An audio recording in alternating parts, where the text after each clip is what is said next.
Oh, didn't mean to be on stage there. That's all right. Sorry, buddy. Paul, I'm glad you're here.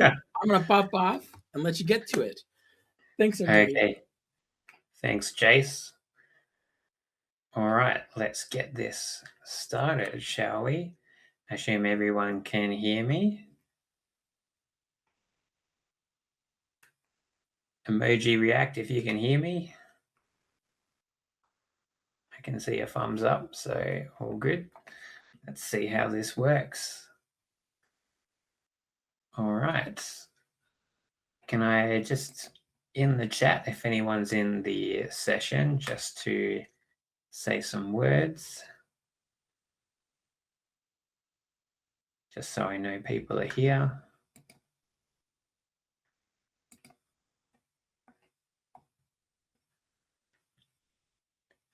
All right, I'm going to get this one started then. So, going to start by flipping this on its head a little bit and start by actually asking the audience. And since the audience can't actually talk, you may, correct me if I'm wrong, Jace, you can react with emoji reactions. No, people can't react. I should have tested this one out earlier, but I'll just some things to think about, and people can reply in the chat if they want to. So, firstly, curious to see out there how many people are actually using ATF. It's a product that's been in the tool for a long time, but it doesn't get a lot of use. With the prominence of workspaces today, how many people are actually using it for workspaces? And of the people that would like to use it, who isn't using it because it's just too much work? So with those things in mind, that's exactly why I built an ATF test recorder to use ATF as a developer. So I built Regress, the ATF test recorder, which is a custom app for creating regression tests in ATF. I'm assuming everyone here knows what ATF is, the automated test framework in ServiceNow. I built it to generate ATF tests and test steps for me on the fly, so I didn't have to build them myself. And it does that based on the current state of the forms as I go through and navigate in ServiceNow. This works for catalog items, core UI forms, and also workspaces. But this is very, very beta at the moment. I've also created a test management dashboard, and those features in asterisks are the new features that I've just recently added into Regress that is now available. So, what for? Creating ATF tests for anyone that's ever done it or tried it is very time consuming. However, as a developer, I know that most of the API already exists to determine things like, is a field mandatory on a form? So I thought to myself, couldn't I just automate the creation of test steps just by using some of the out-of-the-box API?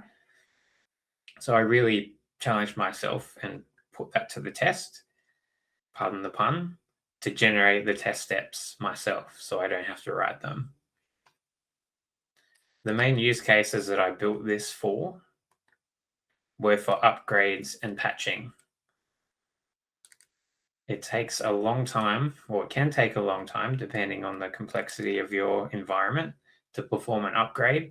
And usually the longest part of that process isn't just processing the skipped upgrades, it's actually testing that your system still functions after an upgrade. And same with patching. So being able to use ATF to automate that testing will speed up the upgrades, but it's also a lot of effort to create those tests in the first place. And secondary, as a developer, my work gets captured in update sets. I think something like 95% of developers use update sets. And as I move those up through the environments, up through dev, test, production, I got to test it again in test. And in production, you don't run ATF, but imagine if I had 4 environment stacks, dev to test to QA to prod.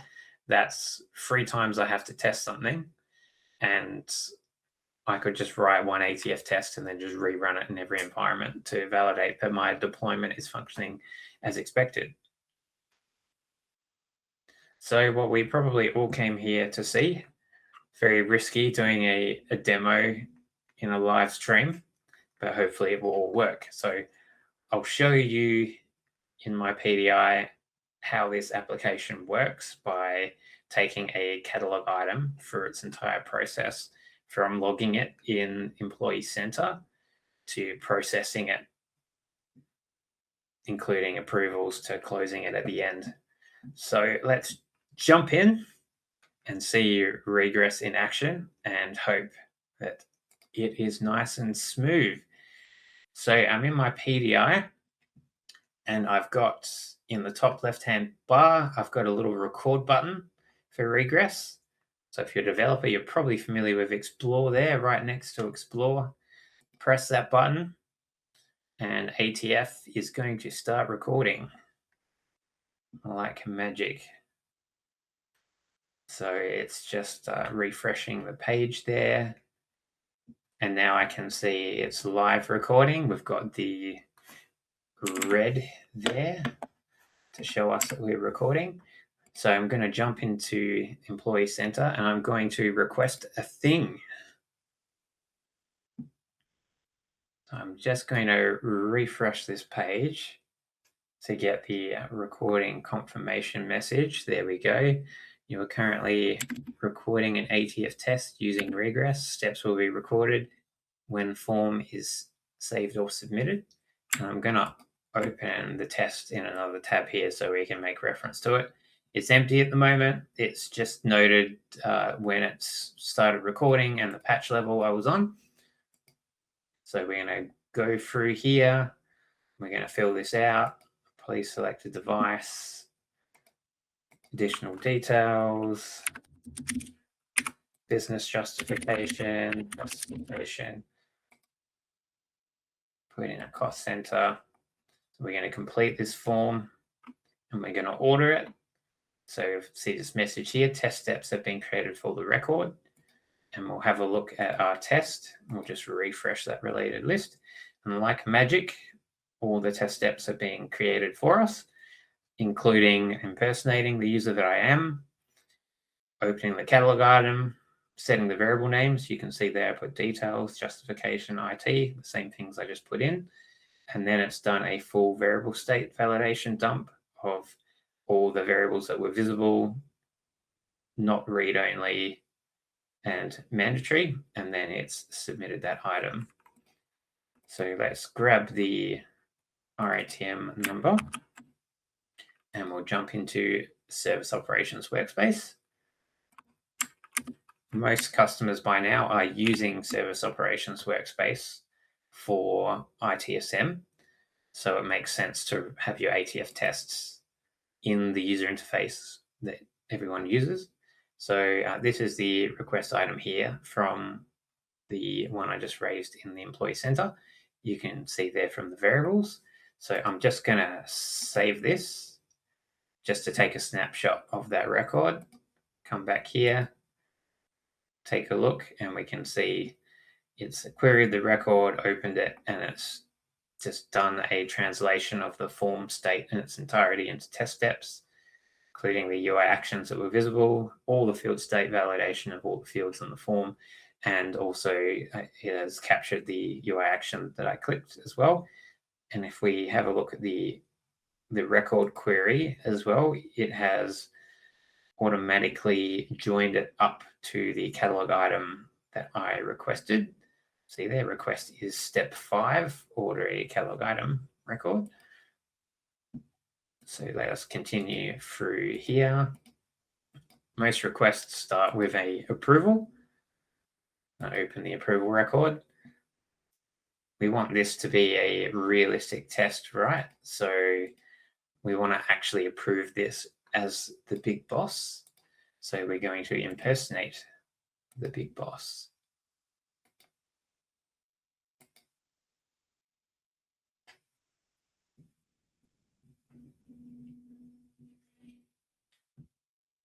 All right, so I forgot to copy the link, but I'll just go back. So we've got the approval record. We can come here, set it to approved. So approved. Save this record. Jump out.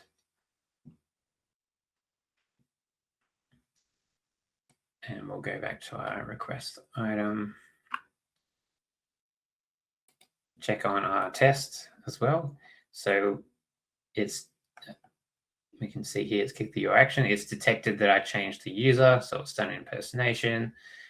It's opened the approval record. It's recognized that it was related to the UI, the record I had open in step 10 and also 11, the user that I've impersonated. And the state was in requested, and then it's just gone again. It's done the whole form state deal again. And I can finish this up by opening the catalog task. And we can close this one off. Just close task. Come back here and see it's done the full state capture again of the catalog task. It knows what I opened in, all the UI actions, the field values that I set, the field state validation, and the UI action there. So we can stop that.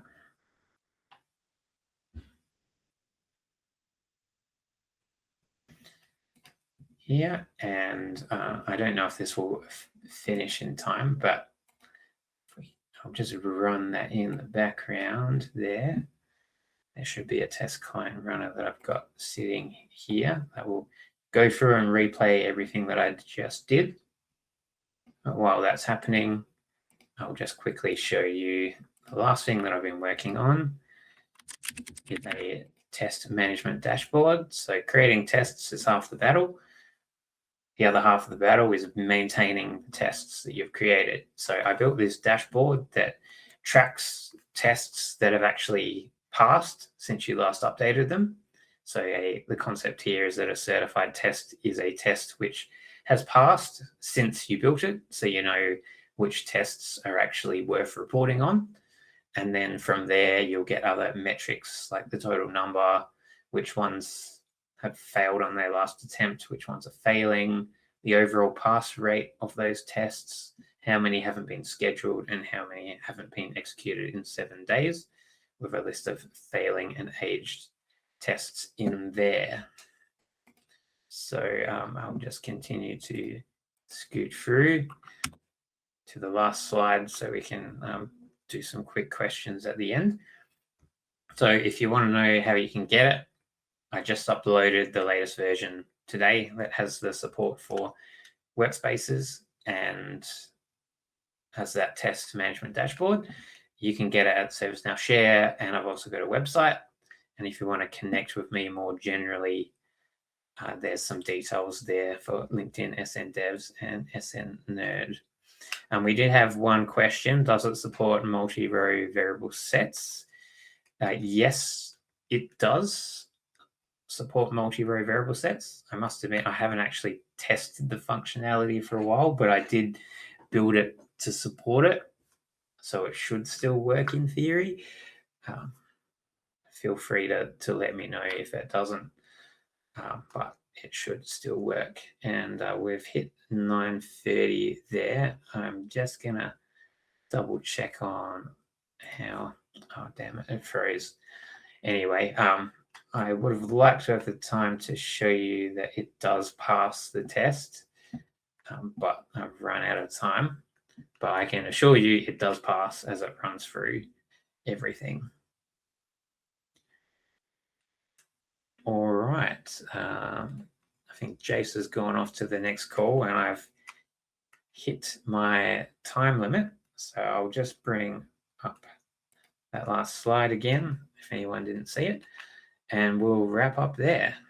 Thanks, everybody.